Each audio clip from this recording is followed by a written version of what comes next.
در نکنه دایی جان. اخراج.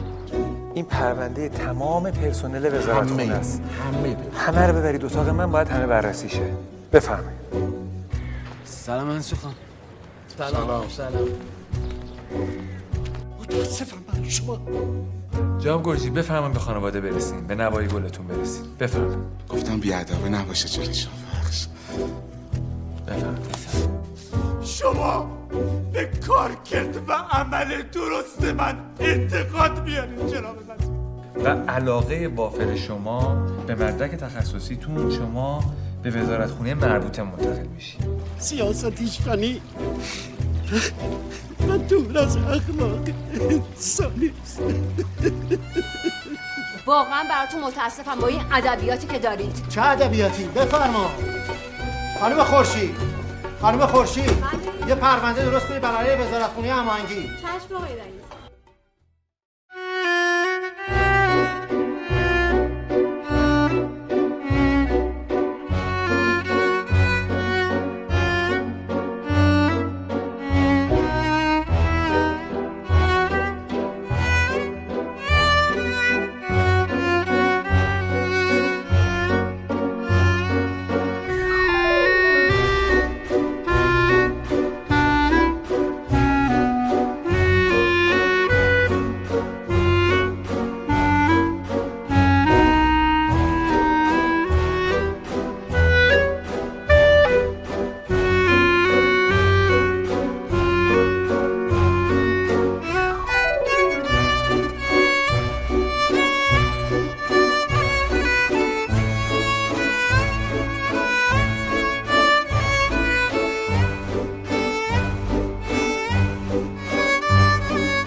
بوی بهبود اوضاع جهان میشنوم.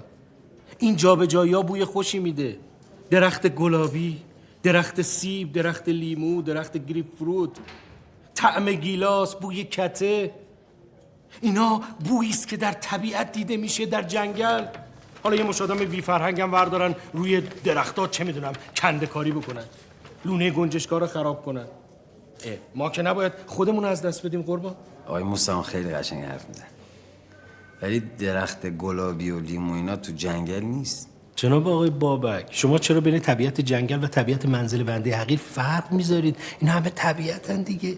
طبیعت تو پارک هم طبیعت و قابل احترام، جذابه دیگه. قشنگ. آقای مستعان، ما تصمیم گرفتیم افراد رو بر اساس تخصصاشون جابجا کنیم. دقیقاً درست بود و هنوزم پای این تصمیم هستن. عالی. این اخبار در مطبوعات و فضای مجازی مشکوکه. دقیقاً ما یه کار درون سازمانی کردیم، اینقدر حاشیه برامون ساختن. من اصلا هر صفحه‌ای رفتم همش در مورد ما حرف زدن، ما رو زدن. ولی من پیگیری می‌کنم ببینم از کجا نشد گرفته جناب وزیر. جناب آقای بابک، سعدی علیه رحمه می‌فرماید که باد بهاری وزید از طرف مرغزار، باز به گردون رسید ناله هر مرغزار. صرف شد افراخته کار چمن ساخته، نعره هر فاخته بر سر بید و چنار. میفهمم که شاخه که با میوه هاست سنگ به پا میخورد، بید مگر فارغ است از ستم نابکار. نگران نباشید جناب آقای وزیر، همه چی درست میشه. کار شما صحیح بوده قربان. سازمان هواشناسی اعلام کرد دمای هوا از فردا به صورت محسوسی افزایش می‌یابد. اما بشنوید از خانه تکانی در وزارت هماهنگی. گزارش‌ها حاکی از آن است که دکتر امیرعلی عالی، سرپرست جوان وزارت هماهنگی، دست به تغییراتی گسترده در نیروهای این وزارتخانه زده است. مخالفان این اقدام را برخلاف اشتغالزایی دانستند و معتقدند راهکارهای بهتری برای افزایش راندمان در این وزارتخانه وجود دارد.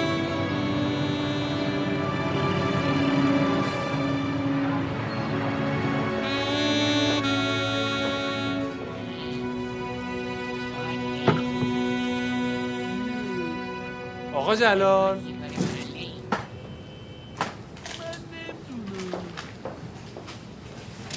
آقا جلال چیزی شده؟ یه سوال ازت بپرسم جوابمو میدی آقای وزیر؟ بله اگه پاسخی داشته باشم. چند تا از معضلات مملکت رو نام ببر. بیکاری هست، تورم هست، آلودگی هوا هست، پایین بودن سرانه مطالعه هست. باریکلا اولش گفتی بیکاری. امیرعلی ناامیدم کردی. تو به جای که آمار بیکاری رو بیاری پایین بردیتش بالا.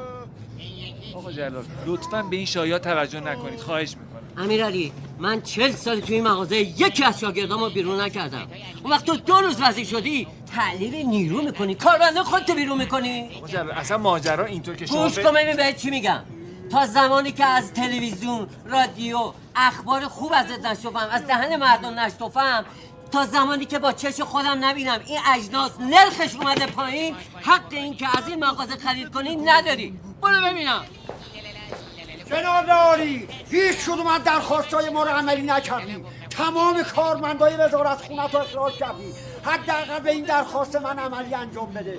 این پسر من بیکاره، بیکار نداره. باید جناب علی ببین کام بکن. ببین بیکاری که همه رو بیکار کردی، قرار هم بیکاری از بین نبری که ایشون آقای واسه سلامتی جامعه این واسه سلامتی وزیر بی‌لیاقت استعفا وزیر بی‌لیاقت استعفا وزیر بی‌لیاقت استعفا وزیر بی‌لیاقت استعفا وزیر بی‌لیاقت استعفا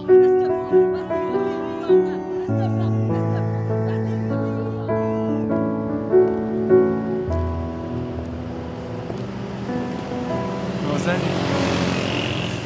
باید ببینمت. میخوام در مورد یه موضوعی باهات صحبت کنم. باش.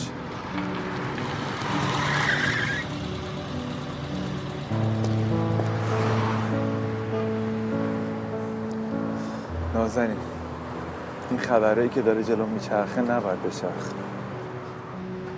چرخی که به چرخه نمیشه نچرخه. ترمز رو برای همین وقتا گذاشتن دیگه که چرخی که داره بی خود میچرخه جلو چرخیدنشو بگیرن. تو دنیای خبری که به چرخه دیگه ترمزش نمیگیره. امیرعلی تو کار درست رو انجام دادی. یه نفر هست تو اون وزارت خونه که از نون خوردن انداخته باشی که الان بابتش عذاب وجدان داشته باشی؟ باعث و بانی چرخیدن این خبر اون ربیعی رئیست. امروز تو فروشگاه نازنین آبرون رفت، ریختن دورم کردن، گفتن تو آمار بیکاری رو بردی بالا. من آمار بیکاری رو بردم بالا؟ من خودم از جنس بیکاریم، من خودم از جنس بیپولیم. تو که الان جلوم وایسادی بیکار نیستی؟ توی 5 دقیقه 109 تا صفحه فیک درست کردن، اخبار جعلی دارن پخش میکنن. امیرعلی با این روحیه میخوای ادامه بدی؟ نمیخوام نازنین، نمیتونم دیگه ادامه بدم. من هر کاری که میکنم باید پنجره موفقیت اون کارم باز باشه. باید مردم پای اون پنجره موفقیت بشینن و به افق موفقیت نگاه کنن. دیگه نمیکشم، دیگه نمیتونم نازنین. 100 بار بهت گفتم گوش نکردی. به سیب ضرر زدی هیچی نگفتم، به موز ضرر زدی هیچ چی نگفتم. میدونی آنا چقدر پولشه؟ چرا نداشتیش توی یخچال؟ 100 تا ایراد داری، 10 تا ایراد داری، خستم کردی. تو دیگه اخراجی، برو بیرون. آقای محترم، ما اینجا هویجیم، داریم آب هویج میخوریم ما. آقا امیرعلی سلام، من دیدمتون، میخواستم بیام عرض ادب. من حسنم، برادر مانی کوچه پشتیتون، شناختید؟ داره اخراجم میکنه. به عنوان یه وزیر خواهش میکنم نذارید اخراجم کنه. تازه خوابم تنظیم شده. آقای محترم، ایشون یه جوونه، حالا اگر اشتباهی هم کرده شما به عنوان بزرگتر باید ببخشی. اخراج یعنی چی؟ مگه من تو کارهای وزارتخونه شما دخالت میکنم که شما تو کارهای من دخالت میکنی؟ اونم تازه چه وزارتخونه که نام و آوازش تو کل اخبار پیچیده. 10 تا کارمند نتونستی نگه داری، دونه دونه تعدیل کردی. بعد اومدی اینجا از حقوق ایشون دفاع میکنی میگه اخراجش نکن. من واقعا برای این ادبیاتی که شما به کار میبرید متاسفم. این جوون اگر اشتباهی هم کرده شما باید بهش فرصت بدید. باید بهش فرصت جبران بدید. نه با این ادبیات واسه شما اگه عرضه داشتی 10 تا کارمند خودت اخراج می‌کردی. آقا این رفتار شما با مشتری اصلا صحیح نیست. من باید این رفتار شما رو گزارش بدم. برو آقا برو گزارش بده. برو هر کاری که دوست داری بکن. من باید گزارش بدم این رفتار شما با مشتری صحیح نیست. کن در شأن تونیسما دیگه نمیشه. همه چی دستیر توه.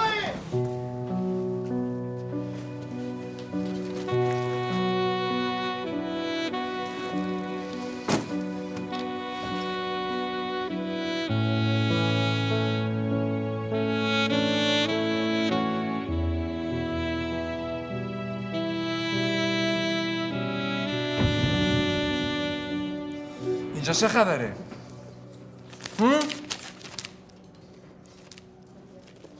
این اخبار چیه؟ این مزخرفات چیه؟ این شایعات از کجا درس کرده؟ تمام کشور داره این خبرها میچرخه. برام شعار درست کردن. من آمار بیکاری رو بردم بالا؟ من کسی رو اخراج کردم؟ نه خیر آقا. من افراد متخصص رو جابجا کردم و در پست‌های درست قرار دادم. یکی از شما رو کنار گذاشتم که برای اونم دلیل منطقی دارم. شما گرجی ها واقعا کی هستین؟ یه خبر دروغ میتونه دنیا رو بچرخه تا برسه جای اولش، اما همون موقع خبر راست داره بندای کفششو میبنده بلکه حرکت کنه. جناب وزیر، وقتی یکی رو میخوام بزنن زمین بهش نزدیک میشم. نزدیکتر، اونقدر نزدیک که دیگه نبینشون. مسئول درز این اخبار رو باید پیدا کنید. بفرمایید بیرون آقا.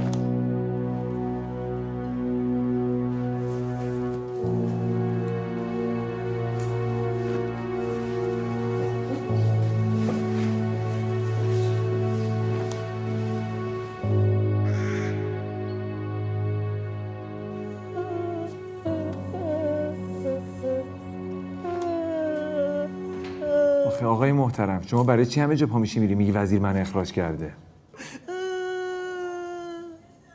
چرا من اخراج کرده؟ من که عاشق وزارت هماهنگی بودم، من که دوست داشتم، من که لیستا رو سرت گرفته بودم. آقای وزیر، حالا نمیشه یه جای بفرستیم کار کنن بیکار نباشن؟ عاشق اینجا هستیم. مگه همینطور الکیه؟ این پرونده ایشونه. من 3 بار این پرونده رو خوندم. شما آخرین مدرک تحصیلیتون چیه؟ شما فوق لیسانس دارین؟ نه. شما لیسانس دارین؟ نه. شما فوق دیپلم دارین؟ نه.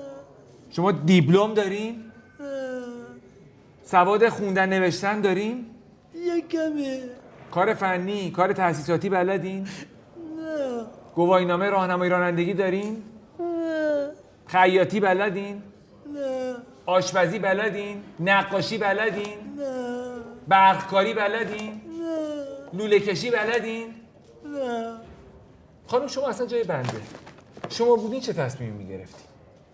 ایشون اصلا هنری دارن؟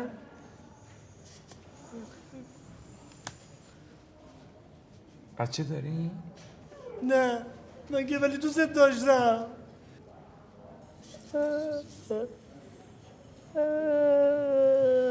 من از شما چند بار خواهش کردم که شما برید یک دوره یه جا ببینید، دوره کامپیوتر ببینید، برید گواهینامه بگیرید، اقلا بتونیم به عنوان راننده به جای شما رو توصیه کنیم. اگر تو این وزارتخونه نشد توی وزارتخونه دیگه.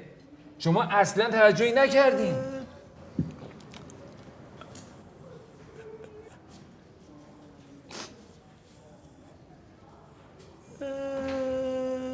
با سلام و عرض خیر مقدم خدمت همکاران محترم.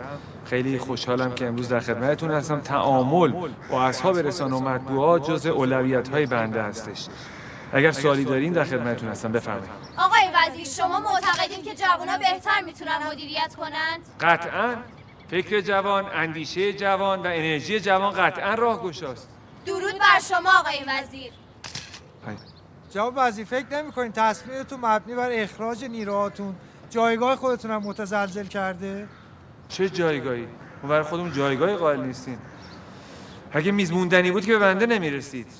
ما تصمیم گرفتیم افراد رو بر اساس تخصصات جابجا کنیم و افراد در جایگاه‌های درست قرار بدیم که کارکرد مثبت داشته باشن. همین. آقای وزیر شما که برنامه‌تون برای رفع بیکاری بوده، الان که خودتون به بیکاری اضافه کردین. بنده همین الان سوالی که جواب دادم جواب شما مستتر بود داخلش. بنده کسی رو بیکار نکردم. ما افراد رو بر اساس تخصص‌هاشون جابجا کردیم. یعنی افراد رو بر اساس تخصص در جایگاه‌های مناسب و درستشون قرار دادیم که کارکرد مثبت داشته باشن. بنابراین ما آمار بیکاری رو بالا نبردیم چون اصلا کسی رو بیکار نکردیم. آقای وزیر خیلی‌ها فکر می‌کنن این تصمیم شما از روی بی‌تجربگیه. آیا با پیشکسوتان مشورت کردید؟ یک تصمیمی بود که با خرد جمعی گرفته شده و اگر پیشکسوتان عزیز ما تجربیاتشون رو در اختیار ما میذاشتن قطعاً اگر میدیم راهگشاست استفاده میکردیم. جناب وزیر، آیا به نظر شما این جابجایی تخصص‌ها میتونه دریچه تازه‌ای برای اهداف شما باشه؟ بنده خدمت شما سلام عرض میکنم. سپاس از اینکه تشریف آوردین. من اجازه میخوام که پاسخ سوال شما رو مشاور بنده جناب آقای عزیزی بدن. خواهش میکنم آقای عزیزی. بفرمایید. با اجازه. خواهش سلام. بله.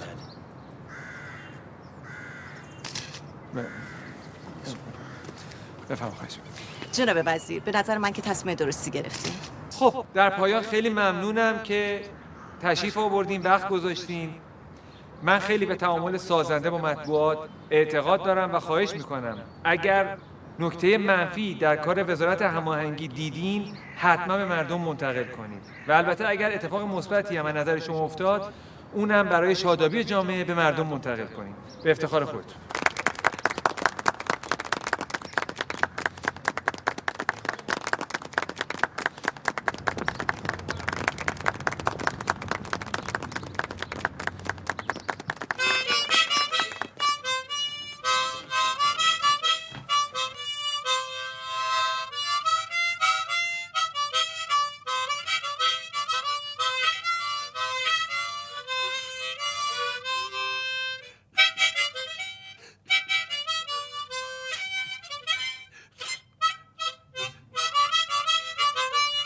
سلام.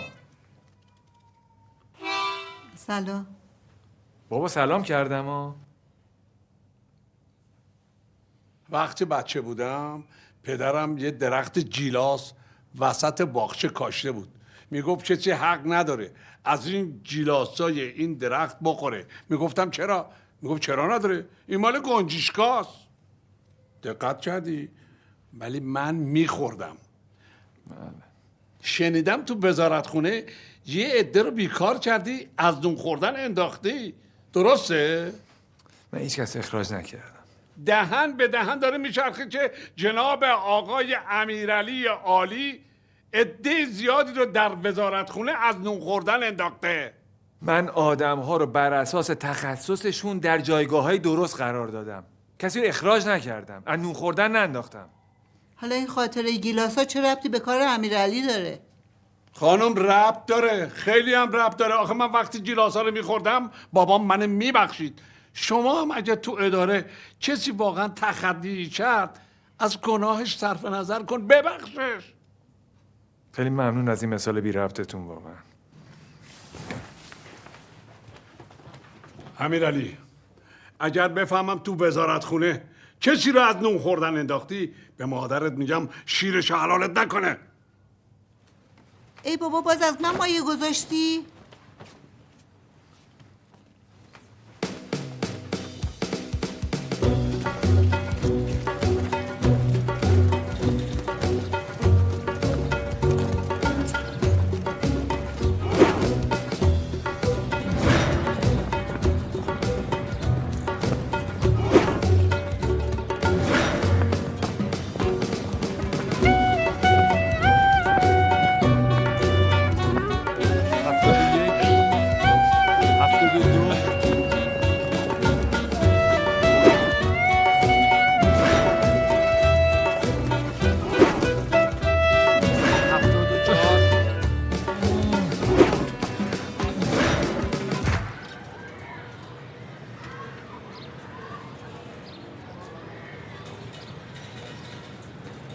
از امروز شکل امروز من باید تغییر پیدا کنه. اگر گستره اهداف من در وزارتخونه با حاشیه همراه باشه انرژی های مثبت من مورد هجوم واقع میشه. اولویت من در چینش افراد فقط بر اساس کارکرد مثبت اونهاست ولا غیر. جناب آقای وزیر، اگر یکسانسازی در چرخه تفکر صورت بگیره مقوله هویت فردی واجب شناخته میشه. جناب مستعان، هویت فردی امریست انفعالی که از توجه به خود و ارتباط خود با دیگران و از خلال اونهاست که معنا پیدا میکنه. تفاوت انسان‌ها قربان نه از بعد جامعه شناسی بلکه از بعد انسان شناسی و هستی شناسی است که قابل بررسی. فکر میکنم با این مقوله جناب آقای بابک هم موافق باشه. کدوم مقوله؟ این که هویت فردی امریست انفعالی که از توجه به خود و ارتباط خود با این دیگران مقوله. آره اینو فهمیدم. این ورزش امروز رو نفهمیدم برای چی اومدی. اگر امروز از شما خواستم همراه من ورزش کنید، مقصود فقط ورزش نبود. پس چی بود قربان؟ هدف چیز دیگری است. چیه قربان؟ کار خوب است و کار بد. جناب آقای وزیر، نباید من با هر تصمیم درستی که میگیرم با موجی از انرژی های منفی مواجه بشم. جناب مستعان. جناب آقای وزیر، بعضی ها کار بد رو خوب میدونن و کار خوب رو بد. طبیعی. بعد از جلسه با خبرنگاران یک تصمیم جدی گرفتم. چه تصمیمی بود؟ امیدوارم جناب مستعان شما و بابک روبروی من قرار نگیرید، در این تصمیم کنار من قرار بگیرید. به رابطه خانوادگی من و مرسد لطفه وارد نشه من مشکلی ندارم. فردا با شنیدن این تصمیم خیلی ها نفس راحت میکشن.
وزیر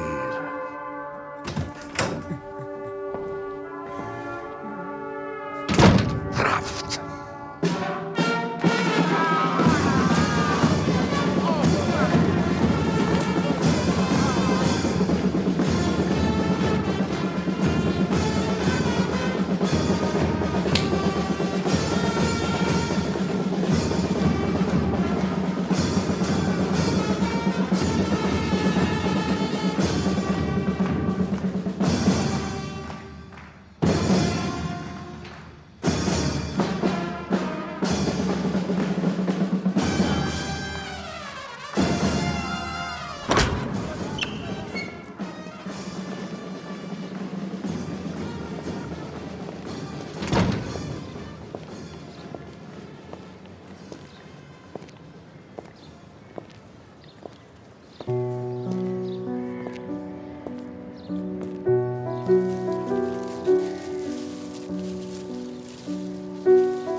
قدم به قدم و لحظه اول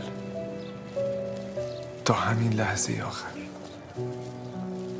منو چه به سیاست، منو چه به قدرت. اگه شما منو گذاشتید تو رأس هماهنگی کشور، اگه حاضر نشدم برای هماهنگی دست به دست ناکس بدم، برای این بود که میخواستم دست به دست کس بدم، دست به دست خودم، سرم بالا به خدا، پشتم گرم به مادر. وگرنه من بچه نونوارو چه به سیاست چه به قدرت. اگر قاطی سیاست شدم برای این بود که میخواستم قاطی مردم بشم، ولی دیگه کم آوردم. از سنگ اندازی این گرجیا شدم این قهرمان فیلمی که از اول فیلم با تمام توان به تاخت تموم شهر رو طی کردم. آخر شب، آخر فیلم، وقتی رسیدم خونم، وقتی تو آینه شکسته نگاه کردم، هیچ کس نبود.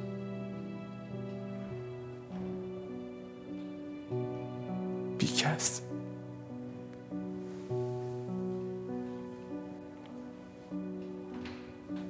خسته شدم. امیرعلی تو با این قلب تپندت کجا میخوای بری؟ با این روح بزرگت. سیستم تو رو انتخاب کرده. فکر میکنی ما نمیدونیم گرجی ها چیکار دارن میکنن؟ مگه من میذارم تو بری؟ میتونی همه این حرفایی که زدی و دوباره برام بگی من صداتو ضبط کنم؟ چه جملات قصاری. امیرعلی تو دیگه بخوای نخوای باید اینجا بمونی.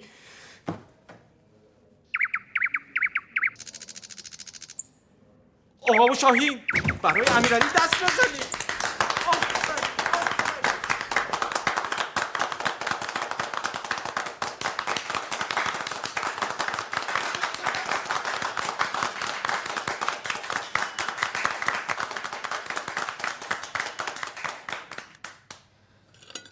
جناب پیرهادی بخورید که ماهیش خیلی ماهیه.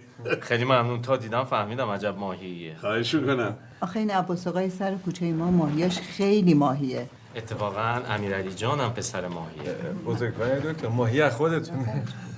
میگم که جناب پیرهادی کاش سر راه میومدی رئیس جمهورم با خانمش میآوردی لقمه با هم درویشانه میزدیم اینجا دیگه. چطور میشد؟ اتفاقا ایشون هم عاشق ماهیه. جون من؟ بله. عجب ماهیه. خب از بحث شیرین ماهی که بگذریم، من باید خدمت خانواده محترم شما و نامزد ایشون تبریک عرض بکنم به خاطر وجود هوشمندش. امیرعلی جان فردی متخصص، پر انرژی و با خلوص بالاست که میتونه سبک‌های جدیدی رو برای مدیریت کشور ارائه بده و چه عالی که نامزدشون هم خبرنگار هستن، میتونن ایشون رو حمایت بکنن و خبراشون رو پوشش بدن. آقای پیرهادی، دلگرمی ما زمانیه که امیرعلی بتونه خودش رو بذاره جای تک تک مردم کشورمون. دلگرمی ما زمانیه که امیرعلی بتونه کاری بکنه که یه باری از دوش مردم برداشته بشه. شما آقای پیرهادی باید خبرنگار رو برای پوشش و خبر درست بدونید، نه پوشش یه مسئول. آفرین آفرین، درود به این عروس، چقدر با استعداد. امیرعلی بهت تبریک میگم، درست مثل گوینده های اخبار شبانگاهی، مثل بلبل صحبت کرد. عالی عالی، کیف کردم. بابا جون نازنین خودش خبرنگاره. آقای پیرهادی، أنا اسمي مرسده، عمري 25، أنا أقدر أتكلم بالعربي. نهاد ریاست جمهوری استخدام مترجم زبان عربی داره؟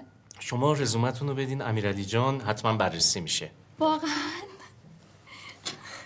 خب از این به بعد امیرعلی جان محکم و استوار باید خودش رو برای گرفتن رأی اعتماد آماده کنه. منم در همین جا به امیرعلی گوشزد میکنم، اگه خودش رو برای رأی اعتماد آماده نکنه، مادر شیرش رو بهش حلال نمیکنه.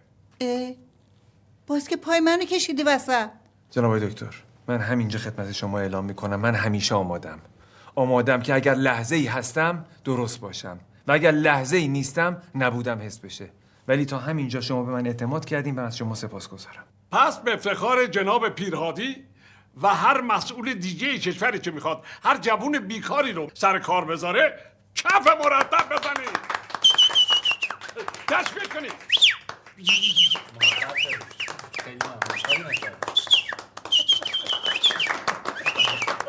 دست بزنید به افتخار جناب پیرهادی، ماشاءالله، و هر مسئول دیگه کشور.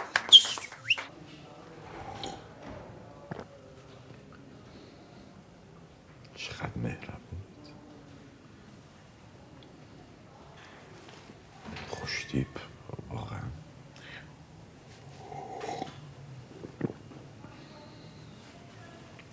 مگه میشه آدم اینقدر کت شلوار اینا بهش بیاد؟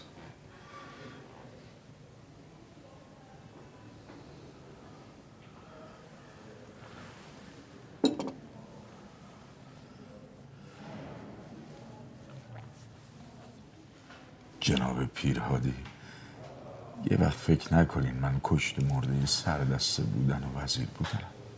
هدفم فقط خدمت، حتی اگه نیروی خدمات باشه. جناب پیرهادی، اگه من تو قسمت‌های بالاتری قرار بگیرم، این حس خدمتم جوونه میزنه. از بچگی همینجوری بودم، مبصر بودم.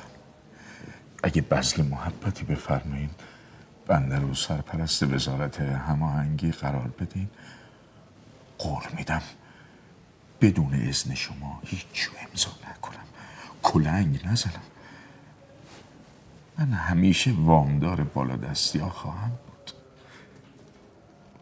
اون نگاه جذاب و مهربانتون رو بدرقه راهم کنید.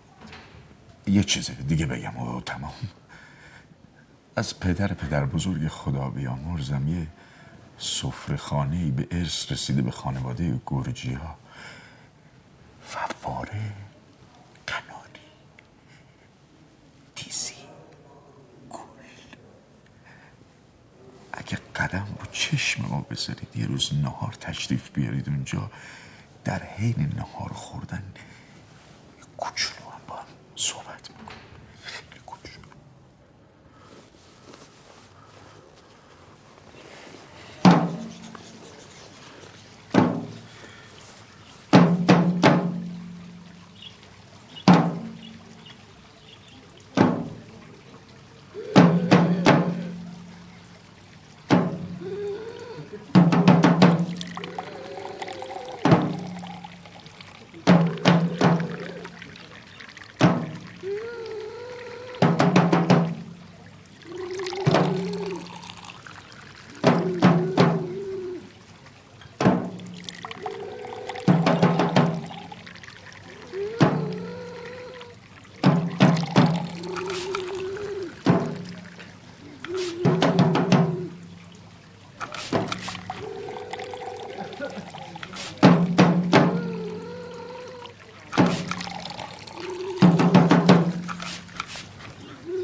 حرفم تأثیری رو پیرهادی نداشت. برای اولین بار حرفای برنده و جذاب و تکان دهنده من کار کرد نداشت. چند قدم جلو رفتم، بهش امتیاز دادم، ولی اون مثل همیشه چند قدم عقب رفت و هیچ امتیازی نداد. چرا تنها رفتی؟ چرا به موی سفید من احترام نذاشتی ها؟ یعنی چی؟ خب من تلاش میکردم برای وزیر شدنم تو اون وزارت. چرا من وزیر نشم؟ چی میگی عمو؟ فکر کردی من جوونم هیچ حالیم نیست؟ منو میبردی صحبت می‌کردم. چرا میخوام وزیر شم؟ اولا که کسی لایق وزارت داشته اون منم. کی نقشه ها رو میداد؟ به کی شما میگفتی ماش به مقصد مگه من نبودم؟ مگه من نقشه ها رو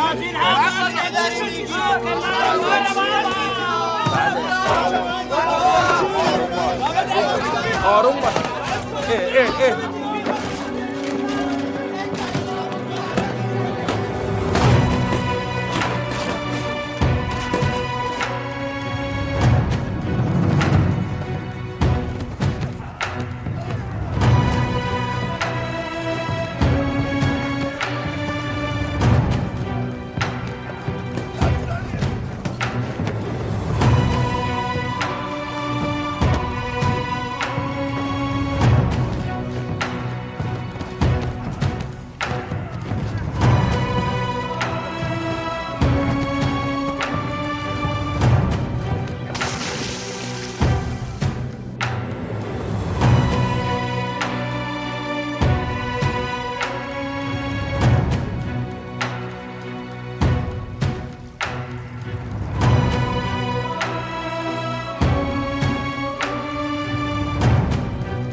چرا برای تصمیمت به استعفا به بابات نگفتی بزنه تو گوشت؟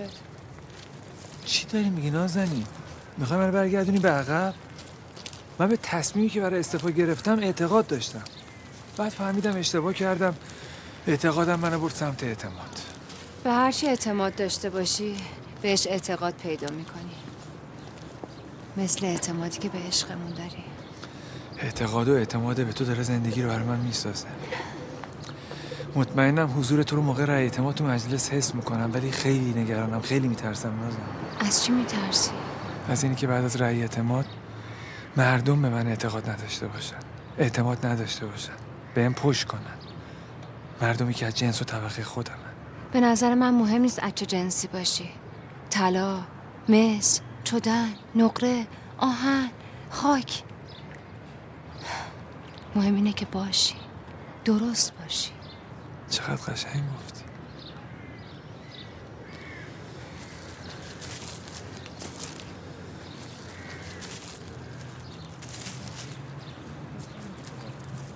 ببین امیرعلی، اعتماد ساختنش سالها طول میکشه، تخریبش چند ثانیه و ترمیمش تا ابد. اعتماد المثنا ندارد. آفرین، چقدر قشنگ. مال خودت بود؟ آقا فهوایی که الان مهمه، چه فرقی میکنه؟ تو برو تو کنش. درسته. تو وقتی میری تو مجلس باید انقدر کاریزماتیک برخورد کنی که این سالها طول نکشه، تو 20 دقیقه جمع بشه بهت رأی بدن. یعنی چیکار کنم که کاریزماتیک بشه؟ تو میری اون تو ازت یه سوال میپرسن، جواب سوالم میدونی ها، ولی همون موقع نمیگی. سوالو کش میدی، چند تا جمله قصار خوشگل اون وسط میگی، همه رو میگی، آخرش جواب میدی. اینجوری کاریزماتیک میشی، رأی اعتمادتو میگیری، میای بیرون. یعنی بابک اگر جواب سوالم میدونم در گفتنش خست به خرج بدم. آفرین. کاش نازنین خانمم با خودت بیاری برای رأی اعتماد، خیلی خوبه. نه اتفاقا خودش گفت من برای دلگرمی خودم میام دنبالت تا دم در مجلس، میخواد با همون بیاد. خبرنگارا میبینن خوب میشی. نه اون برای ریاست جمهوریه، برای رأی اعتماد که تاثیر نداره. این جمله چقدر جمله قشنگی بود، یه بار دیگه بگو. خیلی جمله خوبی بود. خیلی خوب. بگو چی بود؟ خب اعتماد. بله.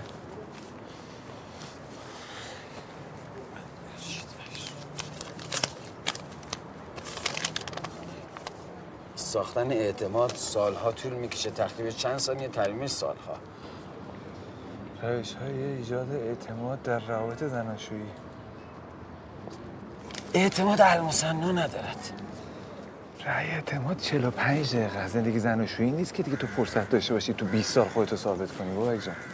ولی چقدر قشنگ بود. اعتماد المثنا نداره. این مهمه. بابایی من دارم میرم. مامان سلام جان. امیرعلی جان. چقدر خوشتیپ شدی. میگم بابایی میخواید من همراهت بیام که اونجا اعتماد به نفست بره بالا، چون من از بچگی تو رو میشناسم. وقتی چشم تو چشمای من بندازی ها اعتماد به نفست میره بالا. اینا هم همینجور. نازنین اگه تو هم چشم تو چشمای من بندازی اعتماد به نفست میره بالا.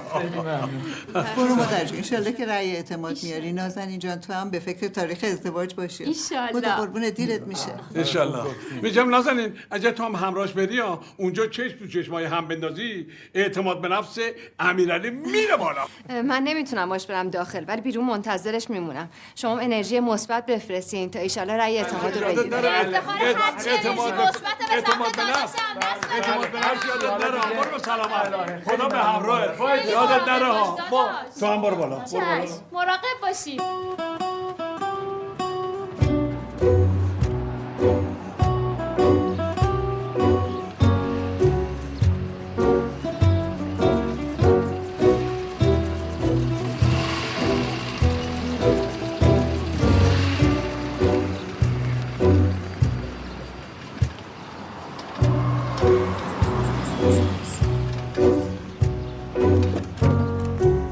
دوستان محافظ تشریف بیارین یه قولی بدین.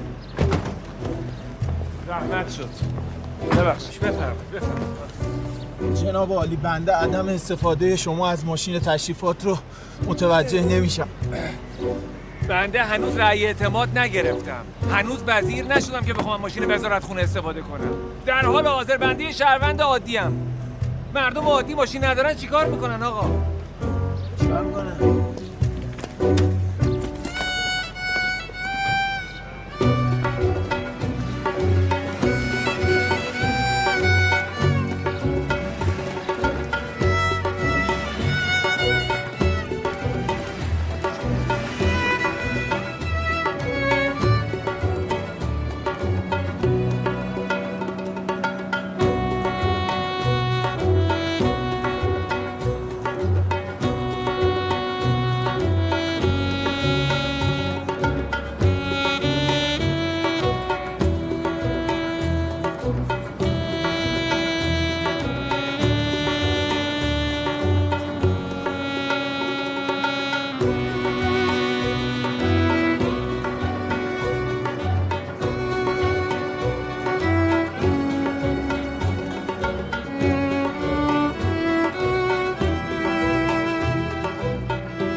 در خدمت جناب آقای امیرعلی عالی سرپرست وزارت هماهنگی کشور باشیم. خبر رسیده ایشون میخوان با اتوبوس تشریف بیارن رأی اعتماد کسب بکنن.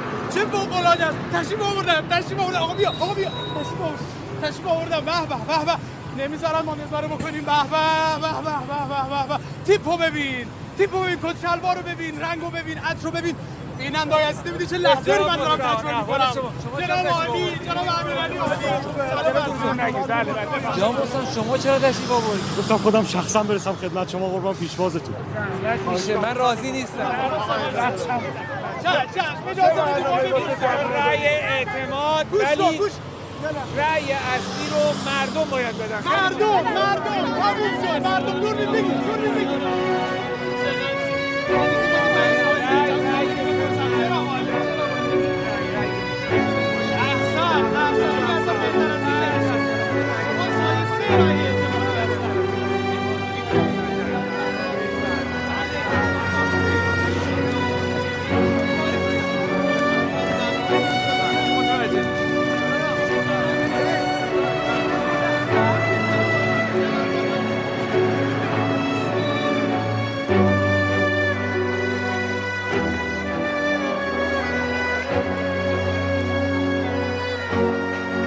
سلام،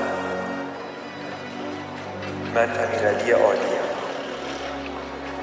قبل از هر چیز میخواستم بگم مهم نیست از چه جنسی هستی، آهن، فولاد، طلا، مس، نقره. مهم این آدم از هر جنسی هست جای درست باشه و درست ازش استفاده بشه. من امیرعلی عالی، سرپرست وزارت هماهنگی کشور، اومدم اینجا تا رأی اعتماد مردم رو بگیرم.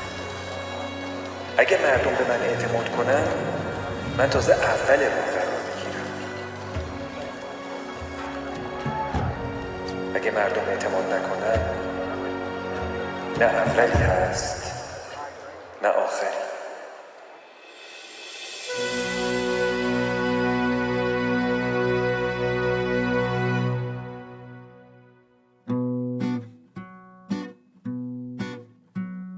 بی خیال و آرامی مثل بچه ها در خواب، من ولی پریشانم